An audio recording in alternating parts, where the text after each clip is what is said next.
I never thought I'd be the kind of man who'd find himself betrayed by the woman he loved the most. For over a decade, I gave my heart, my time, and my loyalty to my wife, Sarah. We built a life together, shared dreams, and even survived some of the hardest times. I thought our love was unbreakable, until I found out I was living in a lie. It started with small things. Late nights at work, sudden changes in her behavior, and a coldness in her touch. At first, I ignored them. I told myself I was overthinking. She'd been under stress, I assumed. Maybe I wasn't being supportive enough. So I tried harder, planned dates, cooked her favorite meals, and left notes around the house just to make her smile. But none of it worked. Her distance grew. One night, she came home reeking of cologne I didn't wear. That was the first time I let myself admit something was wrong. I began to quietly watch. I didn't want to accuse her without proof. I wasn't that man. I started noticing strange text messages on her phone when she thought I wasn't looking. Names I'd never heard of, laughing emojis, late-night calls taken in the bathroom. I felt the ground shifting beneath me. So I did what I never thought I'd do. I checked her phone while she was in the shower. What I found crushed me. Long message threads, flirty pictures, plans to meet at hotels, even nicknames I didn't recognize.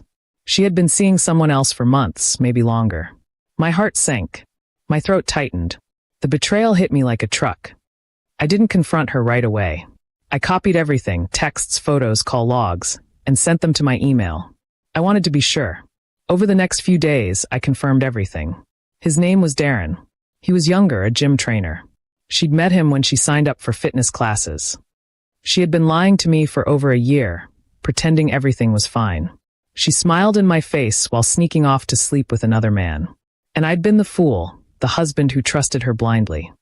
When I finally confronted her, she turned pale. She froze, eyes wide, lips trembling. The fear in her face was something I'll never forget. She stammered, denied, then cried. She dropped to her knees and begged me not to leave. She swore it was a mistake, that she didn't mean to hurt me. But it was too late. The damage was done. I told her I wasn't going to scream or fight. I was simply going to walk away and let her live with the consequences of what she did. She begged, clung to my legs, said it was over with him. But I had heard enough. I packed a bag that night and left. I moved into a small apartment across town, filed for divorce, and cut off all communication. She tried to call, text, even showed up at my workplace once, crying in the parking lot. I didn't engage. Friends and family were shocked. Her parents tried to convince me to forgive her. People make mistakes, they said. But cheating is not a mistake, it's a choice. A repeated, deliberate choice. What hurt the most was knowing that everything we'd built meant so little to her. Our wedding vows, our shared memories, all of it was thrown away for cheap thrills. I realized that the woman I loved didn't exist anymore. Months passed. I focused on healing, on finding myself again.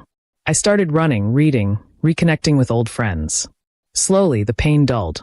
I still had sleepless nights, moments of sadness, but I didn't let it control me. Sarah, meanwhile, was facing her own fallout. Darren had dumped her when she told him I found out. He didn't want drama. She lost friends who didn't respect what she'd done. Even her job was affected when someone exposed her affair to HR. She tried to contact me again, this time writing long emails filled with apologies, regrets, promises to change. But I didn't respond. I didn't owe her anything. She made her choices. Now she had to live with them. One day, she sent a final message.